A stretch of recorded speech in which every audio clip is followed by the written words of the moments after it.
This is my second video to show you the projects I've been doing with small children during lockdown as Zoom art classes. So it's a great thing for arty grandparents like me to connect with your grandchildren, and also to take the children off your children's hands for a little while. Hopefully all of these ideas are using materials that you can get hold of readily in your home.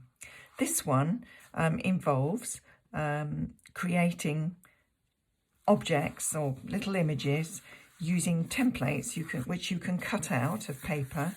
You can create a butterfly by folding a piece of paper and cutting the image out like that, and then dipping an old toothbrush into paint and flicking it lots of times onto the piece of paper, and hopefully maybe dipping it into a different colour too, so that you can get lots of colours into the image.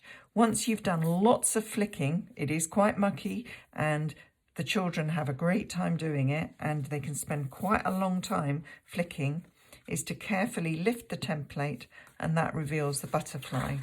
You can use the negative cutout of the butterfly that you created as well to create an image and do another one too.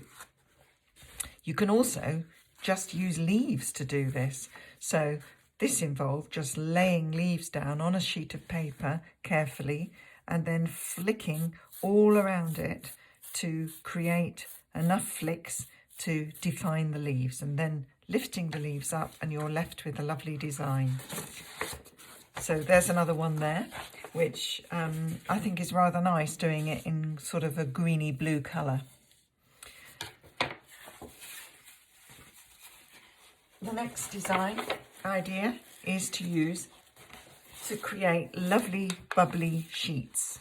Now these bubbly sheets were created, and the children loved doing this, by putting a bowl of water on the table, squirting washing up liquid in it, and then dropping food colouring or paint or ink into that bowl, and then disturbing the water to create bubbles, and then finding a piece of paper and dropping it down onto the surface of that water and pulling it up, and then you'll find an imprint of the bubble design on the piece of paper. You can have a lot of fun and experiment doing that. You can also use a straw to blow into the water to make the bubbles, and the effects can be absolutely lovely.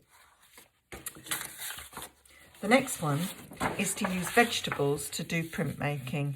Now that's an absolutely classic idea that's well used, but I'd never used a celery head before, and using a celery head you can print a whole vase full of roses and then use real leaves to finish it off with. That's a very satisfying way of printmaking. You can also use a fork for printing flowers with and make tulipy type flower shapes, which I'd never done before. That's a nice thing to do. And these are just stamps of stars using your standard potato cut method. Next up is another printmaking idea, which is to take a toilet roll, which you slice all the way round, halfway up, and fold it so that you're stamping with the toilet roll. You dip it in your paint, and then you dip it, and then you put it on the paper and stamp it all the way around and twist it round and round until you get a pattern like that. That makes, again, another nice flower design.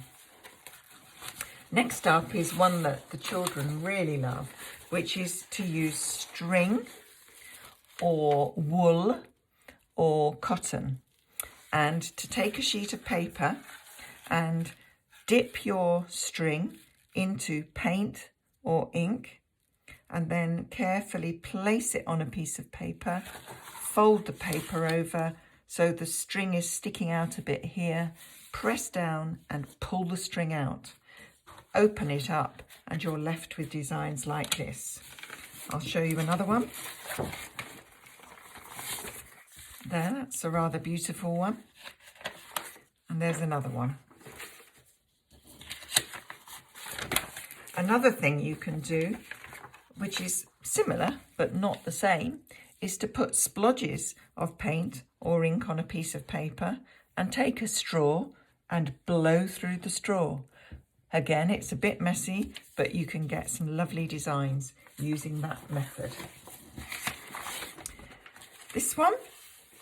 This is another nice thing to do, where you press a glass into some ink or some black paint, and then you can press it all over a piece of paper to create a pattern. And then you've got an outline in black, and you can carefully start to colour in the pattern in different colours, and the children can go bonkers doing that.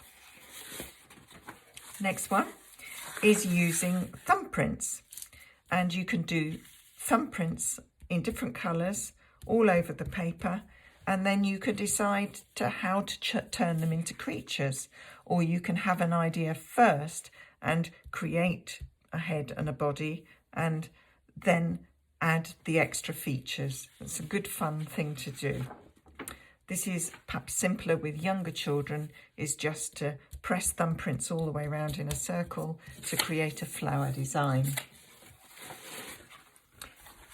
Finally, here's one where you put masking tape all over a piece of paper in different directions, and then ask the children to paint all over it in different colours over the top of the masking tape, let it dry, and then pull the masking tape off, and the children, hey presto, have got a design which they can add to if they like at that point.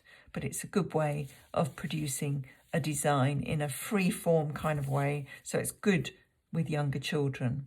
I hope that's helpful. I'm going to do one more video showing my recent work with lockdown art classes.